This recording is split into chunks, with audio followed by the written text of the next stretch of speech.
majina naitwa Simon Charles Mwambebule. Mimi ninachopenda kuongea kwanza kwa waziri wangu hapa, waziri wa vijana, bali wamesema ni kijana mwenzetu, ni mshikaji. Sisi wani vijana kinachopelekea kuandamana, maana watu wanakimbia kusema boda boda wanaandamana, hapana. Ni vijana wote wanachopelekea kwenda kuandamana. Kitu cha kwanza, sehemu nyingi zilizopita Songwe huko mimi nimejaribu kusikiliza, wanalalamika kuhusu katiba. Hilo swala la katiba liende likafanywa marekebisho. Na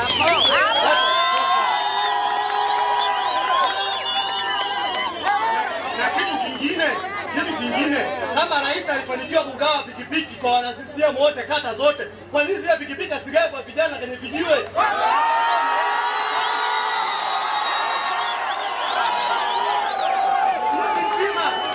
Nchi nzima hii rais kagawa pikipiki.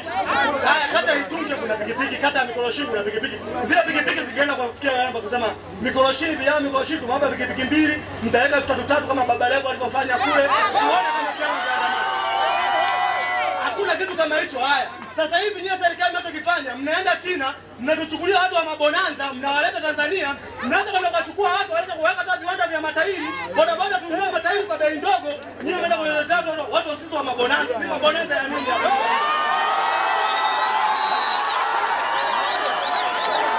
Hakuna shida la mabonanza. Serikali imeshinda kwa ajili vijana wote mmeshinda kwa ajili. Basi nendeni China, mnakoenda mkachukua wale watu wanaohusika na viwanda vya matairi, mwambie tumekupa eneo hili bure, tengeneza kiwanda au utatuajiri. Watu watuajiri.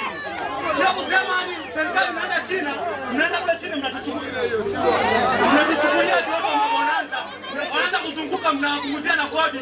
Kila kibanda hapa Tanzania kina bonanza. Kila kibanda kina bonanza. Tunaenda kwenye swala la bodaboda. Haya, bodaboda mnawapiga vita, mnasema bodaboda ndio walioandamana, bodaboda ndio waliochoma CCM. Sasa hivi hapa Tanzania, hapa Kiela, wala maeneo mengine, sisi mwisho kulala saa 6. Tunashinda kujiachia. Kuna watu wengine wanataka kufanya kazi mpaka usiku, hatufanyi. Fimbo juu, viboko. Viboko vingi, kulala mwisho saa 6. Watu Tanzania nzima hii, wote mnashia saa 6 kulala. Wanafanya pale muda wote. Hadi muda wote polisi wanashinda pale orofea, ambapo ni mama zetu wanafanya biashara. Mimi mama anafanya biashara pale. Muda wote. Yuti usiku watu wanashusha mizigo usiku mida kama saa 6 ya kuja kuuza saa 11 saa 12 asubuhi. Wamekamatwa viboko. Kwa sisi tukafanya kazi gani?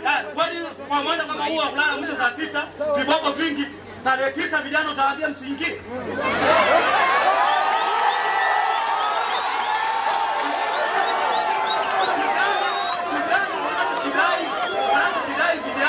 Wanakijua.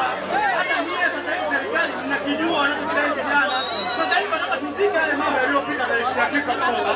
Tujadili mambo yanayokuja ili kuzuia hili swala. Tupe nafasi asikike vizuri, tupe nafasi irudie hiyo pointi kwa vizuri kabisa kusikia vizuri. Yaani vijana wanachokidai wanakijua. Hata nyie serikali mnakijua. Vijana kusema wanadai fulani. Sasa hili kisitokee kila kitu kilichotokea tarehe 29 Oktoba. Inabidi viongozi mtoke hadharani, muongee kama anavyoongea waziri mkuu sasa hivi. Anatoka hadharani anaongea. Na nyie viongozi kama mheshimiwa rais atoke hadharani aongee, aseme bwana kuhusu tarehe 29 mimi nitafanya marekebisho haya. Sisi vijana tunachokihitaji kama katiba ni process ya muda mrefu. Yeye alisema mwenyewe process ya muda mrefu, sio swala la siku moja. Umeona? Kwa hiyo sio siku moja. Hata hili kwenda kutafuta wawekezaji Tanzania kwa force waje hapo mwape maeneo bure, mkawatoa mabonanza, nalo ni sala tu la process mpaka rais aje nani? Tunaomba waziri wa vijana, wewe ni mwenzetu. Sisi sasa hivi wote hapa tunachukulia kama watu wengine wanasema kama hili swala la utekaji. Kama mimi nilivyoongea hapa naweza kuwa na wasiwasi.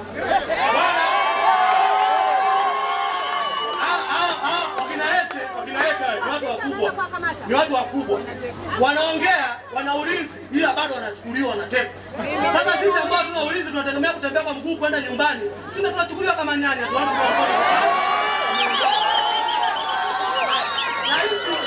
watu wanazungumzia tu kutekwa. Rais atake hadharani kwenda kulizungumzia kwa sababu hata mkelea. Magufuli kwa kipindi cha Magufuli watu walikuwa wanatekwa.